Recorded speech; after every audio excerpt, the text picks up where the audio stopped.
무엇이든지 억지로 되는 건 없습니다. 마음에 원하는 것이, 그 소원하는 것이 기쁨을 간직할 때 그것이 열매가 있는 줄 믿습니다.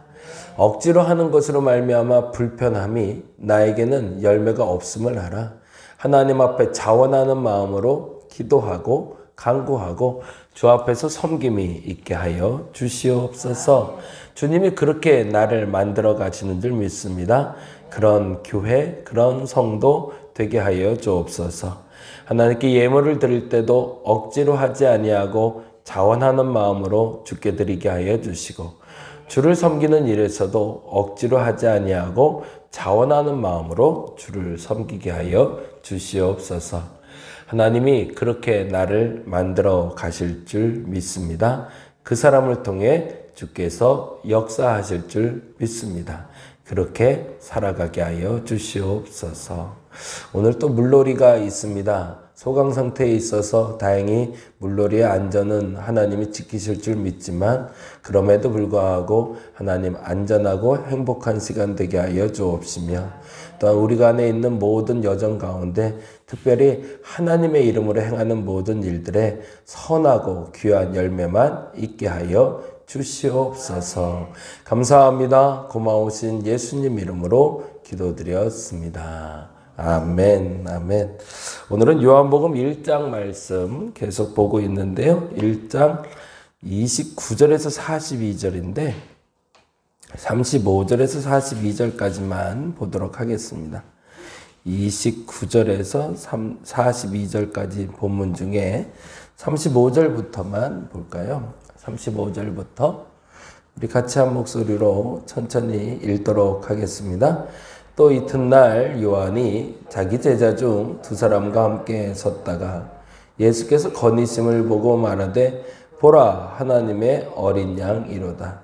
두 제자가 그의 말을 듣고 예수를 따르거늘 예수께서 돌이켜 그 따르는 것을 보시고 물어 이르시되 무엇을 구하느냐 이르되 랍비여 어디 계시오니이까 하니 랍비는 번역하면 선생이라. 예수께서 이르시되 와서 보라. 그러므로 그들이 가서 계신 데를 보고 그날 함께 거하니 때가 10시쯤 되었더라. 요한의 말을 듣고 예수를 따르는 두 사람 중에 하나는 시몬 베드로의 형제 안드레라. 그가 먼저 자기의 형제 시몬을 찾아 말하되 우리가 메시아를 만났다 하고, 메시아는 번역하면 그리스도라. 데리고 예수께로 오니 예수께서 보시고 이르시되 내가 요한의 아들 시몬이니 장차 게바라 하리라 하시니라. 게바는 번역하면 베드로라. 아멘. 오늘은 예수님을 만나는 사람들에 대한 이야기가 이제 본격적으로 시작되는데요.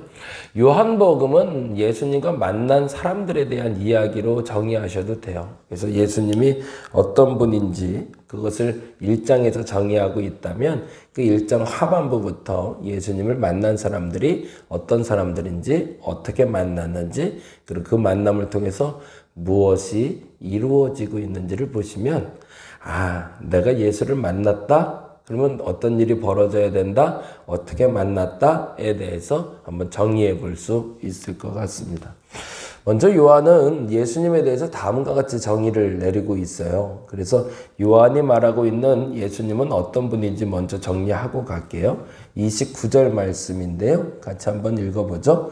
29절. 이튿날 요한이 예수께서 자기에게 나오심을 보고 이르되 뭐래요? 보라 세상 죄를 지고 가는 하나님의 어린 양이로다. 거기다 들쳐놓을게요. 첫 번째, 요한이 만난 예수. 세례 요한이 본인이 고백하는 예수에 대한 신앙 고백이에요. 내가 만나고 있는 예수님은 이런 분이다 라고 얘기하는데, 세상 죄를 지고 가는 하나님의 어린 양.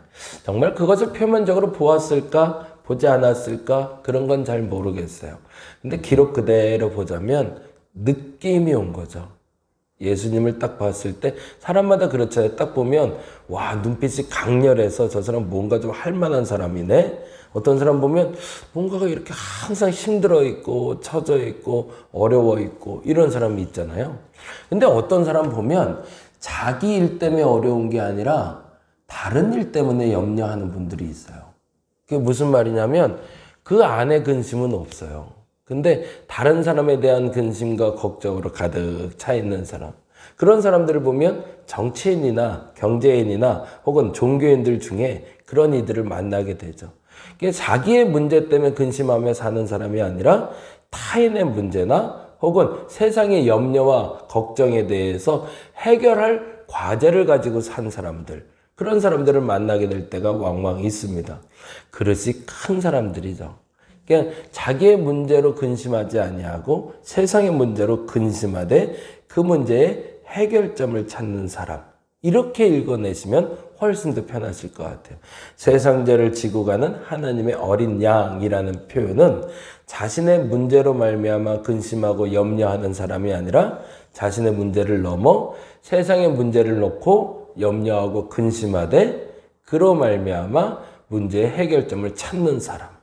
그 사람을 세례 요한이 예수님을 만나자마자 느꼈던 거죠. 다른 말로 하면, 한마디로 하면 거물을 본 거죠. 저 사람 뭔가 다르다. 똑같이 걱정하는 것처럼 여겨지는데 건성이 아니네. 교회를 봐도 그래요. 교회를 나오는 이유가 자기 문제 때문에 나오는 분들이 있어요. 그렇죠? 그리고 그 문제를 해결하기 위해서 오시는 분들도 있어요. 근데 교회에 나오는 사람들 중에 세상의 문제를 가지고 나오는 사람들이 있어요.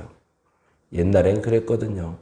우리나라에 독립운동이 일어날 때 독립운동에 일어날 그 중심에 기독교인이 몇 명이나 됐는지 우리 많이 얘기 들었잖아요. 그분들이 예수를 믿은 이유가 그랬던 거죠. 우리가 알고 있는 예수를 믿는 이유는 내가 복 받으려고, 내가 잘 되려고, 내 문제 해결하려고 이렇게 따르는 사람들이 있는데 과거에 우리 선친들의 믿음은 좀 달랐던 거죠. 왜? 신석구 목사님이란 분은 정확히 이렇게 얘기했거든요. 너희 때에 죄가 들어와 그 죄가 너희 때를 지배하고 있는데 그것을 없이 하지 아니하면 죄가 되지 않겠느냐. 이런 하늘의 음성을 들어요. 내가 기도하는데 하나님이 내게 말하기를 너희 때에 죄가 관영하여 가득 찼는데 그 죄를 씻어내지 아니하면 이 또한 죄가 되지 않겠는가라는 하나님의 음성을 듣고 예수를 온전히 믿기 시작해요. 뭐가 좀 다르죠. 우리가 예수 믿는 거랑. 우리가 예수 믿는 거는 나의 문제, 나의 소소한 걱정인데 그게 아니더라는 거죠. 세상에 그런 분들이 있어요. 그걸 우리는 거물이라 부르죠. 우리 교회도 그런 분들이 많아졌으면 좋겠습니다. 물론 그렇다고 내 문제 때문에 기도하지 말라는 건 아니고 내 문제를 놓고도 기도하지만 내 문제를 넘어 세상에서 일어나는 모든 그 부조리함과 그 악을 제거하기 위해서 기도하는 사람들이 모인, 그러면 굉장히 멋있지 않겠어요? 세례 요한이 첫 번째 만났던 예수의 모습입니다. 두 번째 모습은 이렇게 기록되고 있네요. 33절인데요. 그게 더 중요해요. 그래서 33절 보겠습니다. 나도 그를 알지 못하였으나 나를 보내요. 그렇죠? 나도 그를 알지 못했대요. 이게 만일에 본인의 선입관으로 봤던 눈높이라면 이건 문제가 있는 거죠. 그렇잖아요. 그래서 우리 항상 실수하잖아요. 사울을 세운 다음에 실패했다 여겼던 사무엘이 다윗의 집에 가서 또 실수할 뻔하잖아요. 그들의 형들이 나오는 걸 보고 야, 이스라엘의 왕이 과연 여기 있구나 하라고 얘기해요. 왜? 외모로 보니까 꽤 괜찮거든요. 우리는 똑같은 실수를 할 수 있는데 세례 요한은 다음과 같이 얘기합니다. 원래 나 그 사람 잘 몰라.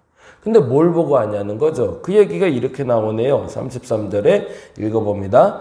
나도 그를 알지 못하였으나 나를 보내어 물로 세례를 베풀라 하신 그 이가. 재밌네요. 나를 보내어 물로 세례를 베풀라 한 그 이는 누굴까요? 하나님이겠죠. 그렇죠? 하나님이 나를 불러서 물로 세례를 베풀라 하셨대요. 근데 그분이 내게 또 말씀하셨대요. 장차 올 사람이 있다고. 그 사람은 이런 분이래요. 뭐라고 되어 있죠? 성령이 내려서 누구 위에든지 뭐 한대요? 떠나가고 지나가고가 아니라 머무는 것을 보면 이게 중요하죠. 거기다 줄쳐 놓을게요. 성령이 내려서 누구 위에든지 머무는 것을 보거든 그가 곧 성령으로 세례를 베푸는 이인 줄 알라. 거기다 줄쳐 놓을게요. 두 번째 예수님. 첫 번째는 세상 죄를 지고 가는 하나님의 어린 양이라면 두 번째 예수님의 모습은 성령이 내려서 머무는 자죠.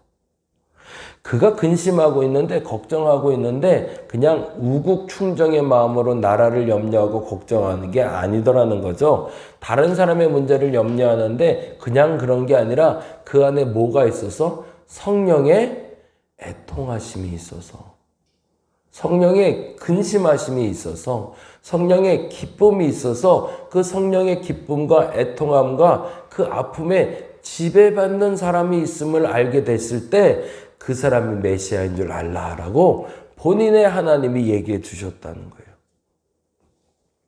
그리고 마지막 세 번째 이렇게 얘기하네. 34절 읽어봅니다. 내가 보고 그가 하나님의 아들이 있음을 증언하였노라.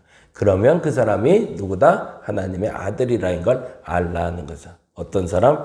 근심이 있는데, 걱정이 있는데 그 근심과 걱정은 자기 문제 때문에 걱정하고 근심하는 게 아니고, 그리고 뭐 한다고요?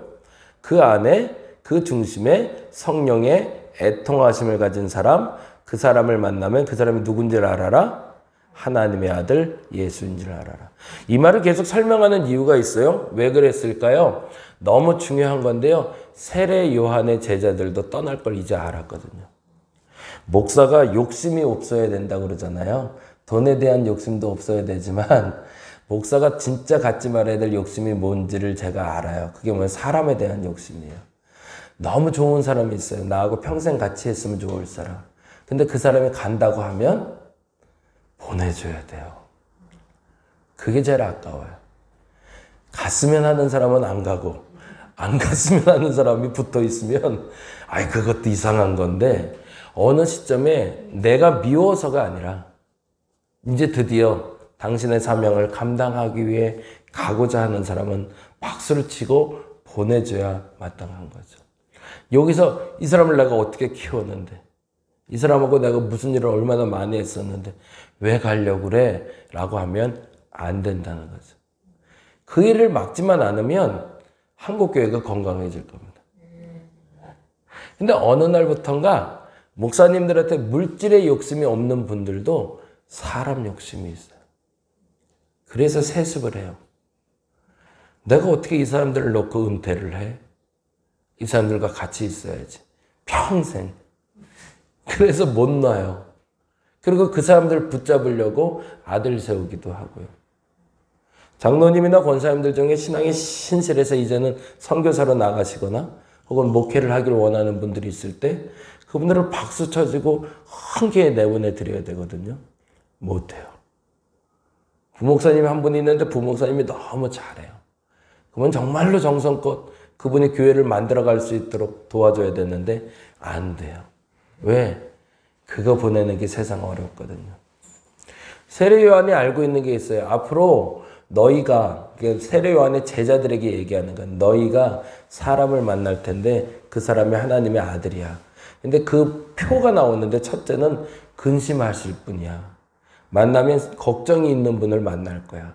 근데 그 걱정이 너희들이 아는 근심과는 좀 달라. 세상의 문제를 놓고 근심하는 분이야. 근데 중요한 건 그 근심이 어디서 나오고 있다? 성령의 애통함을 통해서. 그러면 그분이 누구인지를 알아라? 하나님의 아들인 걸 알아라. 이 말은 이해가 되시죠? 이 말을 이해하셔야 다음 절이 읽어져서 그래요. 그러면 이제 와서 볼게요. 같이 보겠습니다. 36절입니다. 35절부터 이제 쭉 읽으면 이해가 되실 거예요. 오늘 조금 설명이 길었는데 왜냐하면 요 얘기를 해야 돼서 그래요. 한번 볼게요. 35절. 또 이튿날 요한이 자기 제자 중 두 사람과 함께 섰다가 뭐라고 얘기해요? 예수께서 거니심을 보고 말하되 보라 하나님의 어린 양이로다. 이건 언제 얘기했어요? 제자들에게 가르쳐 준 거죠. 하나님의 어린 양이 오면 누구인 줄 알라고요? 애통하는 사람인데 그 애통함이 자기의 애통함이 아니고 세상의 애통함인데 그것은 그 중심에 성령이 주시는 애통함이 있는 사람, 그 사람이 하나님의 아들이라고. 이들이 찾는 메시아임을 알라고. 그러자 36절에 이렇게 되어 있죠. 예수께서 건의심을 보고 말하되 하나님의 어린 양이로다 말하자 37절에 무슨 일이 벌어졌어요? 두 제자가 그의 말을 듣고 예수를 따라갔대. 그건 무슨 말이죠? 요한의 제자들이 예수의 제자가 되는 장면이죠. 더 큰 일을 위해서 떠나는 제자들을 요한은 막지 않습니다. 그리고 그들을 떠나보내요. 그들 중 하나를 성경에는 이렇게 기록하고 있습니다. 40절에 보니까 뭐라고 되어 있죠? 요한의 말을 듣고 예수를 따르는 두 사람 중에 하나는 시몬 베드로의 형제 안드레라고. 두 사람 중 하나만 기록됐네요. 그럼 한 명은 누굴까요? 네, 세례 요한의 제자인 지금 요한복음을 쓴 요한이라고 얘기를 하죠. 그래서 요한과 안드레가 본래는 세례 요한의 제자였으나 예수를 쫓아가기 시작한 거죠. 왜? 그가 하나님의 어린 양인 걸 알았기 때문에.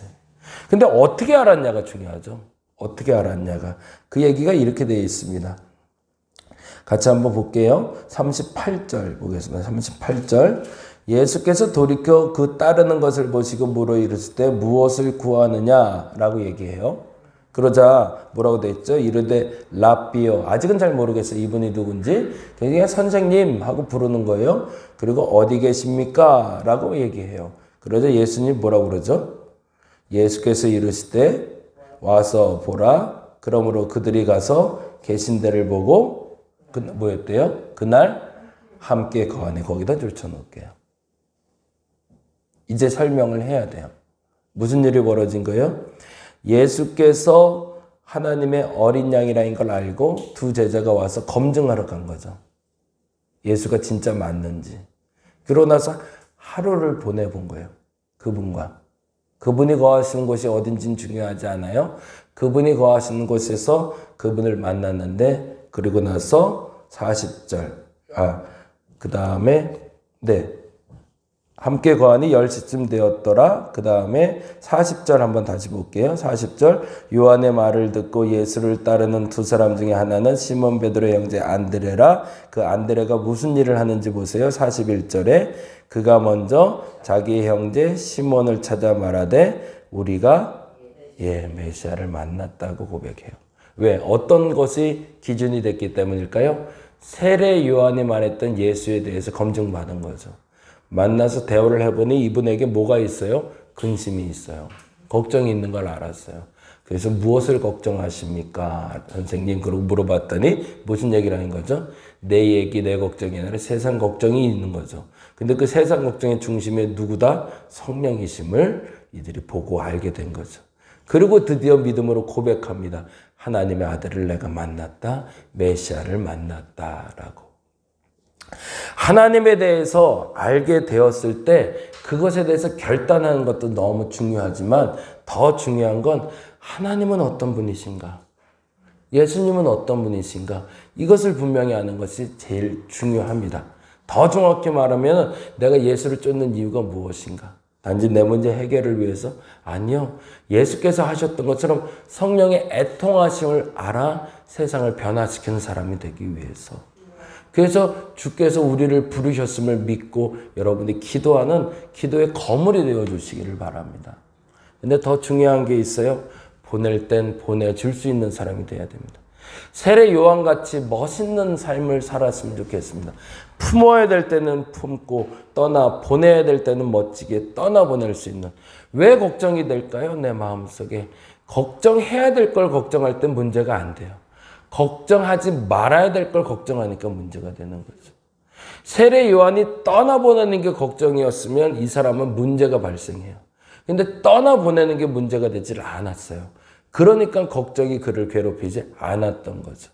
오늘은 그렇게 두 번째 기도 제목입니다. 그렇게 기도할 수 있기를 바랍니다. 세상의 거물이 되려면 걱정해야 될 걸 걱정해야 됩니다. 걱정하지 말아야 될 것을 걱정하는 것이 아니라 걱정해야 될 것을 걱정해서 그 세상의 걱정을 넘어 문제를 해결할 수 있는 저와 여러분 되시기를 간절히 바랍니다. 기도하겠습니다. 눈에 보이는 게 전부가 아닙니다. 그래서 우리는 검증받아야 됩니다. 저 사람이 성령으로 애통하는 사람인가? 자기 문제로 애통하는 사람인가? 성령으로 애통하는 사람이라면 거물이 맞습니다. 그것이 정말 예수님이고 그렇게 배운 사람이 그리스도인들입니다. 우리가 성령의 애통하심을 배우게 하여 주시옵소서. 그리고 성령으로 근심해야 될 것을 근심하고 근심하지 말아야 될 것은 근심하지 않는 우리 되게 하여 주시옵소서. 감사합니다. 고마우신 예수님 이름으로 기도드렸습니다. 다 같이 기도하고 돌아가겠습니다.